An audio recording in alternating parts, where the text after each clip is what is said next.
So I just read Slaughterhouse 5 by Kurt Vonnegut.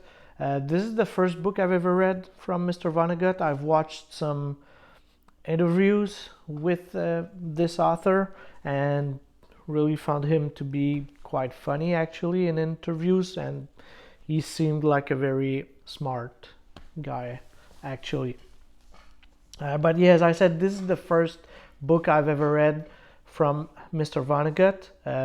It's an anti-war book, uh, but it's hard to really point exactly what the genre of this book is, because yeah, it's a war story. It's a historical fiction, but you have sci-fi elements into it, quote unquote sci-fi, because it's not clear if it's if the main character is insane or if there's really some sci-fi elements to it actually, which is something that I really enjoyed. It's not crystal clear exactly what's going on. It's clear what's going on, it's just not clear the psychology of the main character, I should say. So yeah, I really enjoyed that actually from the book. But on with the story. So we're mainly following an American whom was held prisoner, at Dresden in Germany. So during World War II, and that character is going to witness the bombing of Dresden, mainly the destruction of the city, burning of the whole city and everything. That's kind of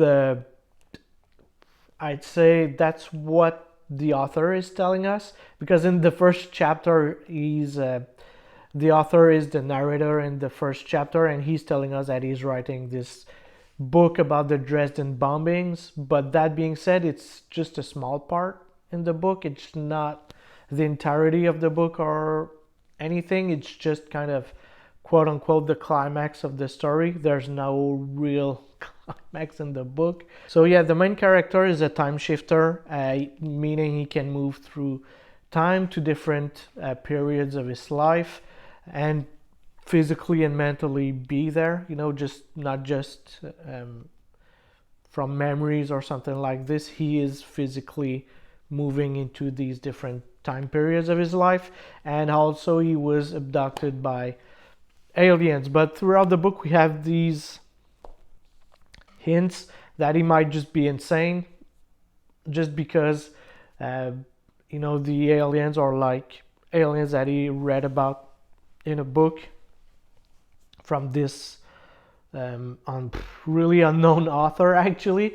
And yeah, that author is writing sci-fi novels, and we get the sense that the main character is essentially picking up from these books and making a narrative for himself, essentially. Even with the time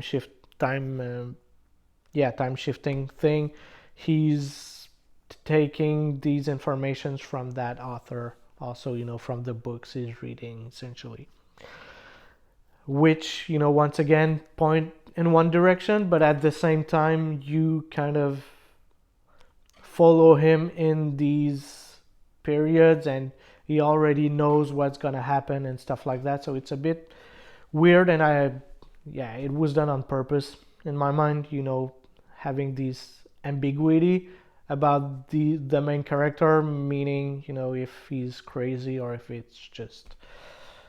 it's real or whatever. We know that it's Mr. Vonnegut that's telling the story because as I said in chapter 1, he's telling us that he's writing the story, and he's just telling the story of another war prisoner that was there, because Mr. Vonnegut was there in World War II. He was held prisoner also in the Slaughterhouse, so Slaughterhouse 5, which was his home for some weeks in Dresden. And then the bombing started, and he was there actually in a shelter underneath the slaughterhouse actually. And also we've got, from time to time, we've got these small passages where he's just saying, there's somebody doing something, another American prisoner doing something, and he'd be like, that was me, I was that prisoner, me, the author of the book. Something like this, which is a clever way, of breaking the fourth wall. I really enjoyed that. The first time he does that, it's really comical. Actually, it might not have been funny for him, but it was really funny. You know, there's this one guy having a hard time evacuating food, let's say like this, to still be quite, you know, not get too vulgar or anything. But yeah, and he's like, yeah, he's exposing his brains out at the same time. You know, he's not having a good time, and he was like, that was me. I was that guy in the latrines having a hard time exposing this food and so on. So it was a really comical thing, and it kind of relieved from the, it took us away from the horror of the wars. You know, it's written in a weird way. It reminded me, you know, of the Woody Allen movie Love and Death, just because of how war is portrayed, like this chaotic, weird thing. In here also, I really enjoyed the way it's described, and like nobody knows what they're doing or anything. And you know, when the Americans see the English prisoners and how they're, even if they're held prisoners, they're still kind of gentlemanly and everything. So I really enjoyed all of that, and the comical view of war, even if it's, you know, it's brutal and everything that was happening was really intense and sad. I really like how he was able to keep the subject kind of light.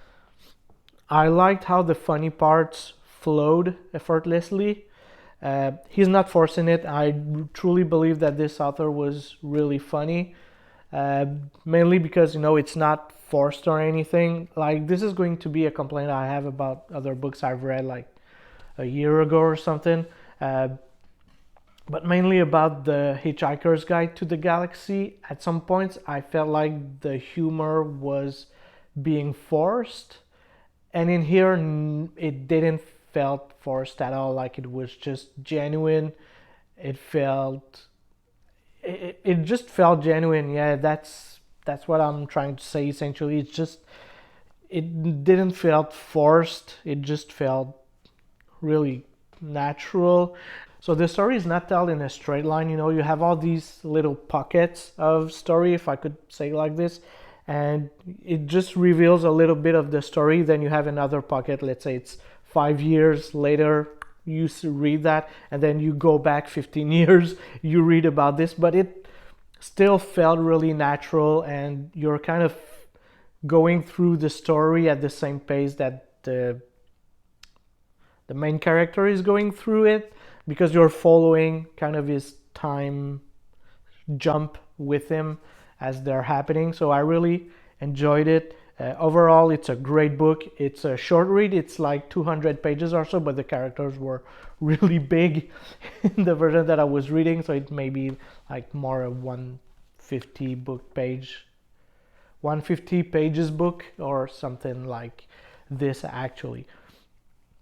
There's not going to be any spoilers video or spoiler free video. That's going to be the only video for the book, mainly because there's no real spoilers in this story, just because it's all happening, you know, matter of factly. So it's not, there's no punch at the end, there's no plot twist or anything. It just, you know, from the get-go, you know what's gonna happen, because the author is telling you this is a book about the Dresden bombing, so you kind of already know that this is how it's gonna end.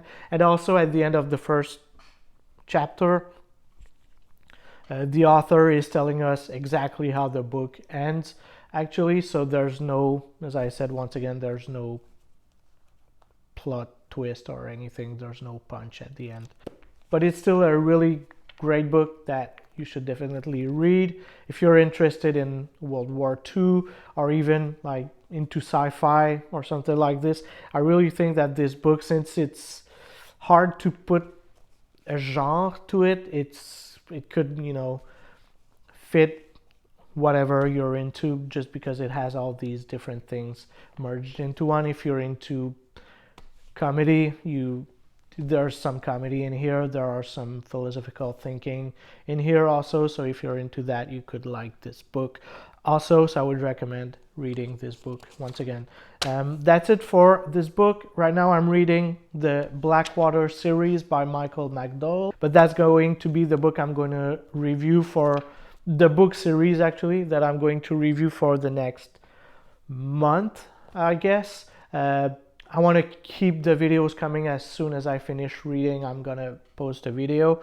But as I said, right now I'm reading book number 1, The Flood. There are 6 books in the Blackwater series, so I'm going to at least do one video per books. And this is going to be, once again, what I'm about to do for the next month or so, maybe a little bit more than a month. So once again, thank you guys for watching, and I'll see you in the next one.